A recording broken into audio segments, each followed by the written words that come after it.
이제 2020년이 마지막 주를 저희가 보내고 있으면서 제가 우리 성도님들과 어떤 말씀을 함께 나눌까 이런 생각을 하다가 제가 지난주에 참 고민이 많았던 한 주였습니다. 그래서 제가 겪었던 이 일들을 생각하면서 우리 성도님들과 이 말씀을 가지고 함께 말씀을 나눴으면 좋겠다 생각을 했습니다. 제가 지난 한 주 동안 그렇게 힘들었던 이유가 무엇이냐면 어떤 결정을 해야 할지 몰랐기 때문에 그렇습니다. 코로나 감염이 저희 신앙적으로도 그렇고 또 교회의 형편적으로도 그렇고 참 많은 어려움들을 겪게 하고 있고 또 우리 성도님들 삶 안에서도 너무도 힘든 일들을 겪게 하게 되고 있습니다. 이런 가운데에 저희 이 청주가 2.2단계였었는데 갑자기 이제 성탄절 그리고 연말을 맞이하면서 이제 모임들을 자제하도록 하고 2.5단계로 격상이 됐습니다.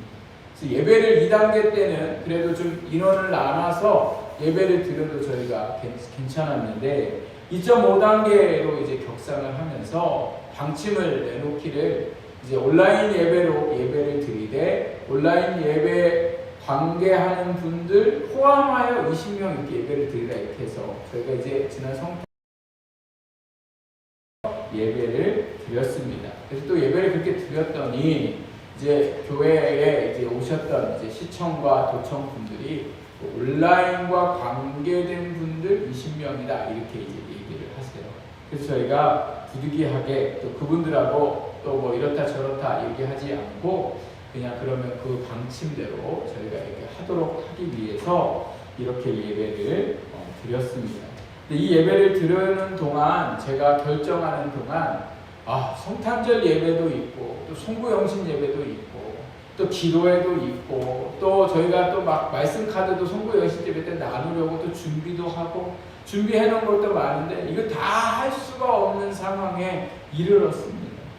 그래서 우리가 이게 온라인 예배가요, 걱정이 뭐냐면 저희 교회가 이 온라인으로 예배 드릴 수 있는 장비가 또 인원이 그렇게 이제 준비가 사실은 되어 있지 않습니다. 그래서 여러분 온라인으로 예배 드리신 분들 보시면 지금도 예배 드리는 도중에 예배가 이게 영상이요 끊겨서 보인다고 하더라고요. 저는 잘 몰랐는데 예배 영상이 끊겨서 보인다 이렇게 얘기하셔서 이 참 여러 가지로 어렵습니다.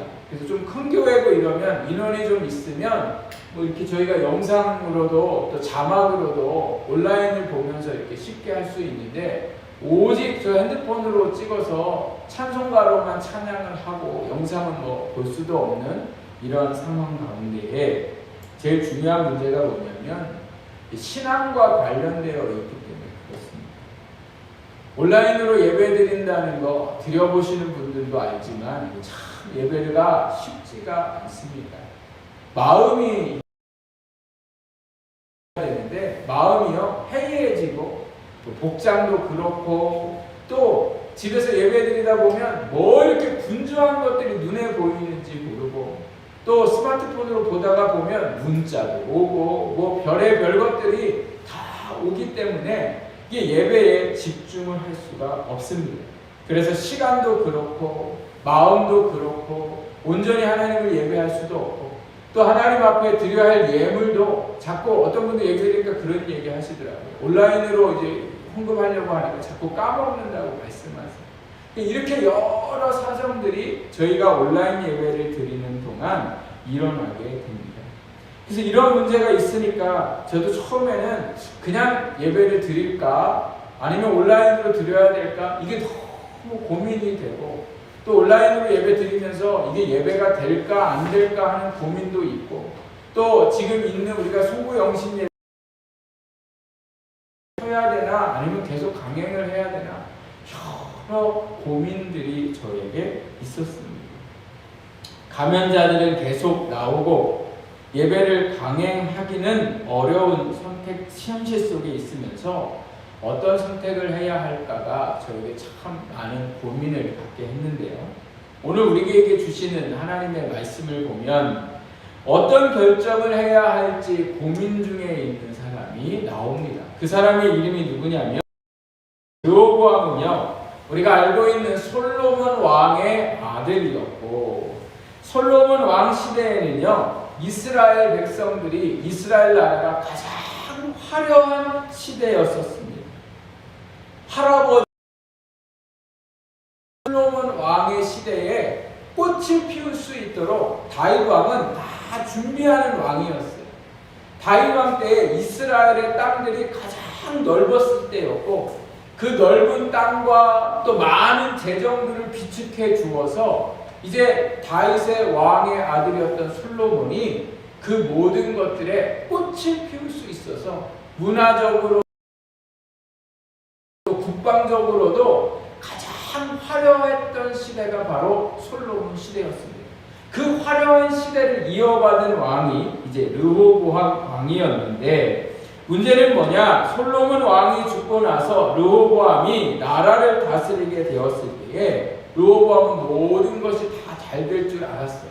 그리고 출발을 잘 할 줄 알았는데 오늘 말씀해 보니까 예상치 못한 일들이 드러나게 됐습니다. 있었던 백성들이요, 어느 날 찾아와가지고 뭐라고 이야기하냐면, 당신 아버지 때문에 우리가 너무 힘들었다. 나라가 이렇게 발전하는 동안 세금도 너무 많이 거두어갔고 또 건축을 너무 많이 해서 우리가 그 노역에 이제는 너무 지쳤으니 이제는 당신이 왕이 되었으니 당신 아버지와 다르게 우리 좀 쉬게 해줘라, 이렇게 와서 이야기를 합니다. 근데 이 이야기가요, 우리가 오늘 이 말씀에 보면 약간 그냥 이야기 아닌 게 아니라 약간 협박처럼 하는 것을 볼 수가 있습니다. 그래서 백성들과 백성들의 대표였던 여로보암이 왕을 찾아와서 요구를 하자 왕이 뭐라고 얘기하냐면 3일 후에 너희가 오면 내가 너희에게 대답을 주겠다, 이렇게 말을 하게 됩니다. 그리고 3일 동안 르호보암은 얼마나 많은 고민을 하는지 모릅니다. 여러분, 선택장애라는 이야기 들어보셨습니까? 선택장애? 어떤 것을 선택해야 하는데 선택을 어떻게 해야 할지 몰라 하는 사람들을 선택장애가 있다, 이렇게 얘기합니다. 어떤 분들은 선택을 참 잘하고 쉽게 하는 분들이 있는가 하면, 어떤 분들은 제가 볼 때 이게 금방 그냥 선택해도 되는데 막 고민하면서 이러지도 못하고 저러지도 못하고 살아갈 때가 있습니다. 여러분은 선택을 잘 하십니까? 아니면 선택하기가 어려워하십니까? 저는 결혼하고 나서, 그리고 이게 담임 목사가 되고 나서 제일 어려운 게 있다는 게 선택하는 것 같아요. 왜 선택이 어려울까요? 결혼하기 전에는 제가 선택한 것보다는 부모님의 선택 속에 따라가면 되기 때문에 그래도 좀 쉬웠는데, 결혼하고 나서 아내가 있고 자녀가 있으니까 이 남편이 선택하는 일들을 통해서 나만 책임져야 되는 게 아니라 그 결과가 뭐예요? 모든 가족들이 영향을 받기 때문에 그렇습니다. 부목사 때는 일이 좀 많고 그래서 좀 힘들었는데 가만히 생각해 보니까 편해요. 왜요? 담임 목사님이 선택한 것만 따라하면 됩니다. 근데 담임 목사가 되고 나서 모든 걸 결정하고 일해야 할 상황들이 오면 아주 고민이 너무 더 심합니다. 왜 그랬습니까? 결정에 따라 교회의 결과가 어떠한가가 달라지기 때문에 그렇습니다. 그래서 선택하는 게 결코 쉽지가 않습니다. 선택에 따라 좋은 결과가 나오기도 하고 안 좋은 결과가 나오기 때문에 선택하는 것이 여러모로 어렵습니다. 르호보암 왕이 백성들의 요구를 듣고 당황스러워합니다. 그러고 나서 그 백성들의 말을 들어보니까 어떻게 말하고 있는가, 한번 우리 같이 4절 말씀을 우리 보도록 하겠습니다. 4절 말씀. 왕이 아버지께서 우리의 멍에를 무겁게 하였으나 왕은 이제 왕의 아버지께서 우리에게 시킨 고역과 매운 무거운 멍에를 가볍게 하소서. 그리하시면 우리가 왕을 섬기겠나이다. 여러분, 와가지고 요구하는 게요, 이게 완전히 어떤 마음이 들겠냐, 제가 말씀을 보면서 이 말이 무슨 뜻입니까? 당신이 우리 요구 들어주지 않으면 우리가 왕을 섬기겠나이다, 이런 얘기 하거든요. 우리 요구를 들어주면 우리가 왕으로 섬기겠나이다. 이 얘기는 반대로 당신이 우리 얘기 들어주지 않으면 우리는 뭐 하겠다는 거예요? 당신을 왕으로 섬기지 않겠다는 거예요. 이미 왕의 자리에 올랐어요. 솔로몬은 죽고 이 사람이 왕이 됐는데 왕이 된 상태에서 이스라엘 백성들이 찾아와가지고 뭐라고 얘기하는 거예요? 당신 지금 왕의 자리에 있지만 우리가 당신을 왕으로 섬길 수도 있고 섬기지 않을 수도 있다. 이게 어떤 마음이 들겠어요? 약간 협박하는 거하고 똑같은 거죠. 예를 들면 제가 교회에 이렇게 부임했는데 그래서 이제 재직해서 다 통과돼가지고 담임 목사가 됐어요. 담임 목사가 됐는데 얼마 있다가 저한테 우리 저 안수 집사님 권사님들이 찾아와서 당신이 지금 우리 교회에 담임 목사로 되어 있긴 하지만 우리의 요구를 들어주지 않으면 우리는 당신을 담임 목사로 생각하지 않겠습니다. 그럼 여러분 제가 고민되겠습니까? 안 되겠습니까? 왕이 된 지 얼마 안 됐는데 르호보암에게 이런 일들이 일어나게 되는 거죠. 근데 제가 오늘 이 말씀을 보면서 이제 르호보암이 결과적으로는 하지 말아야 할 선택을 하는데 이 사람이 잘한 게 있다면 뭐냐면 그 모든 고민들을 혼자 해결하려고 하지 않았더라는 거예요. 그래서 오늘 우리가 이거 말씀해 보면 이 르호보암이 어떤 일들을 합니까? 두 그룹에게 자기의 이 문제들을 상의하는 것을 볼 수가 있습니다. 먼저 누구에게 상의했냐면요, 원로들에게 상의합니다. 아버지와 함께 정치를 해왔던 원로들에게 찾아가서 어떻게 했으면 좋을까를 물어봅니다. 그래서 그 말씀이 7절 말씀에 나와 있는데요, 우리 같이 보겠습니다. 그들이 대답하여 이르되 왕이 만일 이 백성을 후대하여 기쁘게 하고 선한 말을 하시면 그들이 영원히 하나. 원로들은 백성들의 요구를 들어주라고 르호보암이 물어봤을 때에 그렇게 대답을 합니다. 근데 르호보암이요, 원로들의 말만 들은 게 아니라 이제 누구에게 또 찾아가냐면 자기와 함께 자라난 젊은 신하들. 오늘 우리가 이거 말씀해 보면 8절에 그렇게 말씀하고 있어요. 8절 끝쯤에 보면 자기와 함께 자라난 젊은 신하들과 의논하였다, 이렇게 말하죠. 그런데 젊은 신하들은요, 원로들과 다르게 말하고 있는 것을 볼 수 있습니다. 여러분, 오늘 우리가 이 말씀을 통해 깨닫는 것은 오늘 우리의 주변에 뭔가를 결정하고 이뤄야 할 때에 오늘 우리가 혼자 결정할 것이 아니라 주변에 있는 분들과 함께 상의할 수 있는 오늘 우리의 삶이 되어야 됩니다. 그 일이 중대한 일일수록 혼자 결정하지 않고 함께 결정해 가는 그러한 삶을 살아야 됩니다. 우리 주변에 보세요. 혼자 결정하고 안 좋은 가정도 마찬가지예요. 가정도 남편과 아내가 상의를 하고 그게 물질의 문제든 자녀의 문제든 어떤 일이든 가정의 큰 일들을 또 작은 일들을 부부가 함께 상의를 해야 되는데 부부가요 함께 상의를 하지 않고 어떤 가정은 남편 혼자, 어떤 가정은 아내 혼자 그 일들을 결정하여서 그 문제로 인해서 참으로 어려운 일들을 겪는 것을 보게 됩니다. 제가 아는 분은 남편분이 잘 안 도와준다고 그러시는 거 제가 얘기를 들었어요. 남편분이 같이 아내하고 이제 일을 이제 같이 직장에서 생활을 하는데 일을 안 도와준대요. 그래서 이렇게 토요일이나 주말에 쉬면 남편은 계속 혼자 있고 아내만 혼자 아이들 돌보고 집안일하고 막 이렇게 해서 남편을 막 원망하시는 이야기를 들었어요. 그래서 제가 속으로 아유, 저 남편이 참 못됐다. 아내 좀 도와주지. 또 이런 생각을 했거든요. 근데 나중에 알고 보니까요, 남편이 그렇게 하는 이유가 있더래요. 그렇게 하는 이유.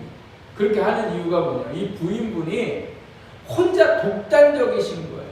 너무 성격도 급하고 막 이러니까 집을 구하는 문제나 아이들을 하는 문제나 남편하고 상의 없이 먼저 그냥 다 일을 저질러 놓고 그래서 나중에는 너무 힘들어서 어려움 속에 있는 일들이 잦으니까 나중에는 남편분이 아예 아내가 뭘 해도 뭐예요? 상관하지 않는 그런 모습들도 보게 됩니다. 어떤 분들은 이러한 모습들 속에 살아가서 참으로 어려운 일들을 겪는 분들도 보게 되고, 또 주변에 보면 자녀들이 부모님과 상의하지 않고 친구들 만나서 친구들과 의논하고 결론을 내려서 그 일로 인해서 어려움을 겪는 가정들도 많은 것입니다. 교회도 마찬가지입니다. 목사가 혼자 결정하고 또 교회의 중요한 일들을 장로님들과만 상의를 했다가 나중에 교회가 엄청난 큰 일을 겪는 일들도 많이 보게 됩니다. 그러니까 교회도 개인도 오늘 우리가 살아가는 모든 일들에 있어서 혼자 결정하지 말고 하나님께서 우리 주변에 많은 사람들을 보내주시고 함께할 사람들을 붙여주셨음을 우리가 믿으면서 우리가 혼자 결정하지 않고 함께 결정해가는 오늘 우리의 삶이 되어야 합니다. 그런데 왜 우리가 이렇게 혼자 결정하려고 할까요? 혼자 결정하려는 이유는 뭡니까? 혼자 결정하면 일이 쉽다고 생각하고 함께 결정하면 복잡하다고 생각할 때가 많아요. 그러다 보니까 혼자 결정하고 혼자 일하는 것을 편하게 생각하는 분들이 그 어려운 일들을 만나면 큰 문제가 일어날 때가 있습니다. 또 혼자 결정하는 이유가 뭐냐면요, 누구의 말을 들어야 할지 모를 때가 많기 때문에 그래요. 오늘 우리가 읽은 말씀에 보면 르호보암이 자기와 함께 자라난 자들과 같이 의논을 하는데 문제는 누구의 말을 들어야 할지 몰라 했다는 거예요. 여러분, 누구의 말을 들어야 됩니까? 원로들의 말을 들어야 됩니까? 자기와 함께 자라난 사람들의 말을 들어야 합니까? 원로들의 말을 들어야 되죠. 그런데 오늘 우리는 어떨까요? 오늘 우리는 누군가와 상의를 했을 때에 어떤 말을 들으려고 합니까? 나랑 생각이 비슷한 사람들의 말을 들으려고 합니다. 이게 참 우리의 큰 실수일 때가 많다는 겁니다. 예를 들면 내 믿음이 연약해지고 신앙 때문에 고민을 해요. 이 신앙 때문에 고민이 됐을 때에는 나보다 더 믿음의 선배를 찾아가든가 아니면 담임 목사님을 찾아가서 상의를 해야 되는데, 이런 분들 보면 믿음이 흔들리니까 누구를 찾아가냐면 교회 때문에 신앙생활 때문에 고민하다가 신앙생활 안 하고 있는 사람들을 찾아가서 어떻게 했으면 좋겠냐를 물어보고, 또 교회 다니는 사람들을 찾아가서 어떻게 했으면 좋겠냐를 물어보는데 결정적으로 뭐냐면요, 내 마음하고 비슷한 사람의 말을 듣더라는 거예요. 제가 오늘 이 말씀을 보면서 자꾸 눈에 들어오는 말씀이 뭐냐면 어떤 말씀이었냐면요, 8절 말씀에 8절 끝에 보면 중간서부터 보면 뭐라고 말하냐면 자라난 젊은 신하들과 의논하여 이렇게 말씀하고 있습니다. 자기와 함께 자라난 젊은 신하들이라는 의미가 어떤 의미냐면 나랑 똑같은 생각을 가지고 있는 신하들이었다는 거예요. 르호보암은 백성들이 이미 찾아왔을 때부터 기분 나빴어요. 왜 기분 나빠요? 아버지 때는 가만히 있던 사람들이 자기가 왕이 되고 있는데 와서 뭐라고 얘기해요? 당신이 우리의 이 모든 것들을 허락해줘라. 안 허락해주면 어떡하겠어요? 내가 당신을 섬기지 않겠다. 이렇게 얘기하는 거죠. 그러니까 이미 기분 나빠서 아주 버릇없고 자존심 상하고 그랬는데 원로들에게 찾아갔는데 원로들이 뭐라고 얘기합니까? 이르되 왕이 만일 이 백성을 후대하여 기쁘게 하고 선한 말을 하시면 그 영원히 왕의 종이 되리라 하나, 이렇게 말씀하죠. 원로들은 뭐라고 얘기합니까? 기분 나빠하지 말고, 왕이여 기분 나빠하지 말고 그들을 뭐예요? 후대해라. 너그럽게 받아줘라. 너무 힘들었으니까 얼마나 힘들었냐고 그들을 좀 위로해주고 그들이 찾아온 것을 오히려 기쁘게 여기고 그리고 그들에게 선한 말을 해주어라. 이렇게 얘기하는 거예요. 그러면 어떻게 하겠다는 거예요? 그들이 영원히 당신의 종이 될 거라는 거예요. 당신을 잘 섬길 거라는 거예요. 그런데 젊은 이 르호보암과 함께 자란 젊은 신하들은 뭐라고 얘기합니까? 10절 말씀에 보세요. 10절 말씀 함께 자라난 젊은 신하들이 왕께 말하여 이르되 백성이 왕께 아뢰기를 왕의 아버지께서 우리의 멍에를 무겁게 하였으나 왕은 우리를 위하여 가볍게 하라 하였으니 왕은 대답하시기를 내 새끼 손가락이 내 아버지의 허리보다 굵으니라. 너희가 내 아버지에 대해서는 걱정하고 무서워하고 그렇게 존경하더니 나를 이렇게 우습게 생각해? 나는 내 아버지의 허리보다 새끼손가락이 굵다는 거예요. 그러니까 나는 내 아버지보다 더 잘났다는 거예요. 그러니까 자꾸 막 자존심이 젊은 신하들이요 르호보암에게 하는 얘기가 뭐예요? 당신은 아버지보다 더 훌륭하십니다. 그러니 당신의 아버지보다 더 세게, 더 강하게 하셔도 괜찮습니다. 그래야 이 버릇없는 백성들이 당신의 힘에 눌려서 말을 잘 들을 겁니다. 르호보암이 젊은 신하들의 이야기를 들은 이유가 어디에 있습니까? 자기의 생각과 똑같았기 때문에 그래요. 사람은 이상하게요. 누군가에게 고민을 얘기하고 어떤 걸 결정해야 될지 몰라서 얘기해 줄 때에 내 생각과 반대로 얘기해 주면 왜 저 사람은 이렇게 얘기할까를 생각해야 되는데 마음이 닫혀요. 그리고 누구에게 마음이 열리냐면 지금 내가 먹고 있는 마음, 내가 지금 계획하고 있는 이 마음에 있는 말을 그 사람도 동조해 주기를 원한다. 제가 목회를 하면서 성도님들을 만나서 상담을 할 때가 있습니다. 성도님들 만나서 상담을 해줄 때에 저보다 나이가 훨씬 많은 어르신들도 제가 말씀으로 믿음으로 권면했을 때에 잘 들으시고 그대로 행하셔서 좋은 결과를 얻으신 분들도 있지만 제가 어떤 얘기도 들었냐면 이런 얘기도 들었어요. 목사님도 별 수 없네요. 목사님도 결론은 똑같네요. 나는 목사님은 다를 줄 알았어요. 이렇게 얘기하시는 분들도 제가 들었어요.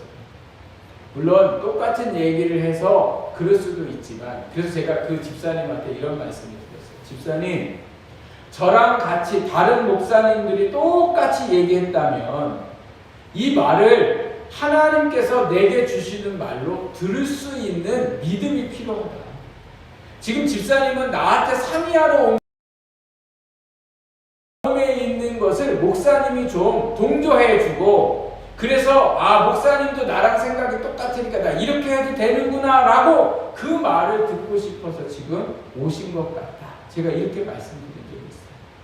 여러분, 오늘 우리가 어떠한 일들에 대해서 결정을 하고 또 누군가에게 상의할 때에 오늘 조언을 구할 때에 내 생각을 동조해 주는 말이 아니라 내 생각과 비록 달라도 그 말이 나에게 도움이 되는지 안 되는지 오늘 우리가 그것을 고민할 수 있는 신앙이 되기를 부탁드립니다.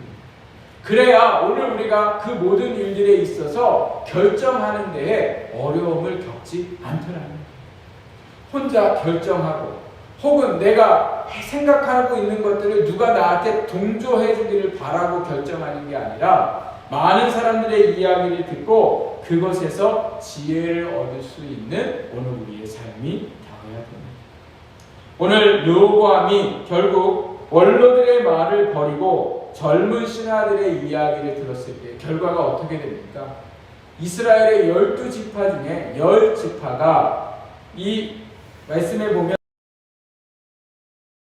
북쪽으로 올라가서 북이스라엘을 세우게 되고 또 남쪽에는 르호보암과 유다 지파와 베냐민 지파만 남아서 남유다를 세우게 됩니다. 그러니까 하나가 통일되었던 나라가요 둘로 갈리는 일들이 일어나게 되고 안타까운 것은 이 두 나라가 계속해서 싸움을 하게 되는 한 민족이었는데 저희 지금 나라처럼 계속해서 서로 으르렁거리고 그렇게 사이 안 좋게 지내다가 결국은 어떻게 되어버렸냐면 북이스라엘도 멸망하고 남유다도 멸망하는 사건이 이르게 됩니다. 오늘 이 결과의 가장 큰 실수는 르호보암이 잘못된 선택을 해서 그렇지만 제가 오늘 이 말씀을 보면서 결론적으로 르호보암이 가장 큰 실수가 무엇이냐면 하나님께 상의하지 않았다는 겁니다. 만약 신하들이 찾아왔을 때 백성들이 찾아와서 뭔가를 요구했을 때 먼저 원로들과 젊은 신하들과 함께 상의를 하기 전에 하나님께 여쭈어 보았다면 어땠을까? 또 원로들과 젊은 신하들과 상의를 한 후에 뭔가를 결정하기 전에 또다시 하나님, 제가 어떤 말을 들어야 하는가를 하나님께 물어보았다면 어땠을까? 오늘 우리가 읽은 말씀에 보면요, 조금 우리가 이해할 수 없는 말씀이 있는데 그 말씀 중에 하나가 어디에 나온 말씀이냐면 15절 말씀입니다. 15절 말씀 한번 같이 읽어보겠습니다. 왕이 이같이 백성의 말을 듣지 아니하였으니 이 일은 하나님께로 말미암아 난 것이라. 여호와께서 전에 실로 사람 아히야로 하여금 느밧의 아들 여로보암에게 이르신 말씀을 응하게 하시니라. 아멘. 여러분, 이 나라가 둘로 갈라지고 르호보암이 이런 결정을 하게 된 이유는 어디 있다고 말씀하세요? 하나님이 이미 그렇게 결정하셨다는 거예요. 그러니까 르호보암의 잘못이 아니냐? 우리는 이 말씀을 보면 이렇게 생각할 수 있지만 그게 아니라요. 르호보암이 이런 결정을 해도 하나님은 뭐 하셨다는 거예요? 그냥 내버려 두셨다는 거예요. 만약에 르호보암이 하나님을 의지하고 하나님을 바라보고 했다면 이런 결정은 나지 않았을 거라는 거예요. 문제는 르호보암이 믿음으로 하나님 앞에 묻지 않고 하나님의 뜻에 따르지 않았기 때문에 하나님은 그냥 그 결정하신 대로 되도록 내버려 두셨음을 하나님이 말씀하고 있습니다. 여러분, 사람을 찾아가 상의하는 것도 중요합니다. 그러나 삶의 자세는 하나님 앞에 물어야 된다. 모세가 40년 동안 말 안 듣는 이스라엘 백성들을 광야에서 이끌 수 있었던 가장 큰 이유는 무엇일까? 시시때마다 하나님 앞에 무릎 꿇고 하나님께 물어보았습니다. 다윗 왕도 성경 말씀을 읽어보면 모든 사건들마다 어떻게 해야 할지를 하나님 앞에 물어보았습니다. 이스라엘의 모든 왕들 중에 하나님 안에서 물어보고 하나님 의지하는 왕들은요, 다 그 나라가 평안했습니다. 그러나 반대로 실패한 왕들을 보면 하나님 앞에 물어보지 않고 오히려 뭐예요? 이방 신들을 의지하고 이방 왕들을 의지하며 살아가서 결국은 나라가 멸망하는 일들이 일어나게 됩니다.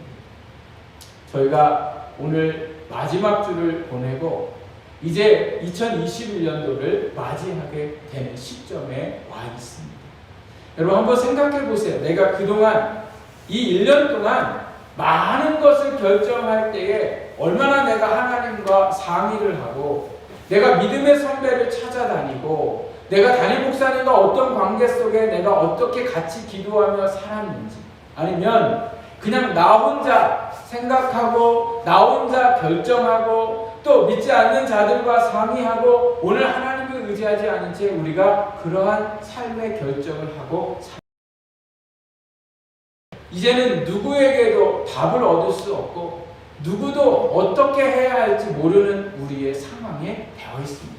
왜요? 아무도 살아보지 않는 시간들을 우리가 지금 보내고 있기 때문입니다. 그래서 우리는 오늘 르호보암처럼 잘못된 결정을 할 것이 아니라 오늘 하나님을 의지하고 또 믿음의 사람들과 함께 기도하면서 우리가 앞으로의 우리의 삶을 잘 결정해 나가는, 그 일이 가정의 일이든 자녀의 일이든 사업의 일이든 하나님을 의지하고 참된 결정들을 하며 나가는 우리의 신앙이 되기를 부탁드립니다. 그런데 이제 오늘 우리의 문제는 뭐냐? 하나님을 의지하고 하나님 앞에 물어봐도 하나님이 막 금방금방 가르쳐 주시면 얼마나 좋겠어요. 그런데 우리가 비록 그 순간순간마다 하나님의 뜻을 모르고 하나님의 그 응답을 우리가 듣지 못하고 우리가 어떤 것을 결정하지만 우리가 하나님을 의지하고 먼저 묻고 하나님을 바랐을 때에 응답이 우리에게 바로 없지만 하나님은 우리가 그렇게 기도하고 누군가와 상의하고 선택한 것에 합력하여 선을 이루어 가시는 분이 하나님이세요. 그러니까 바로바로 응답은 없어도 우리가 그렇게 의지하고 결정한 그 모든 것을 책임지시는 분이 바로 하나님이시기 때문에 그렇습니다. 그래서 우리가 모든 매사의 일들을 하나님을 의지하고 하나님을 바라보고 나아갈 때에 하나님께서 우리의 결정도 책임져 주시고 역사해 주신다는 사실을 믿고 우리가 또다시 한 해를 믿음 안에서 결정하고 선택할 수 있는 복된 삶을 사시기를 부탁드립니다. 기도하겠습니다. 하나님